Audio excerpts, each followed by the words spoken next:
Hey everyone, welcome back to another tips and tricks video. Today in this video, I like to share you guys how to check your any Apple device activation date. This is my iPhone 17 and today I am checking my iPhone 17 activation date and also warranty. So let's start it. So what you have to do it, at first go to your phone setting, then general, then about and copy the serial number. Next you have to open any browser. I am using Safari and type iunlocker.com.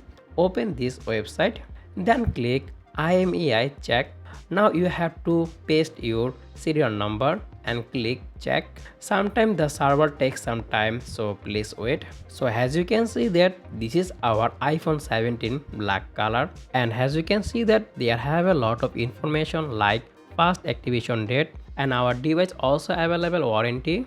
And as you can see that this is not a demo unit and refurbished unit. So this is the one of the best and easy method to find any Apple device activation date and warranty. And I'm already making iPhone 17 long time review and also camera review. Video link also available in the video description and the I button. Check it out. Okay, that's all about our video. If you find this video helpful, don't forget to like, share and subscribe for more tech tips and tricks video like this. As always, thanks for watching and I'll be see you in the next one. Take care. Allah Hafiz.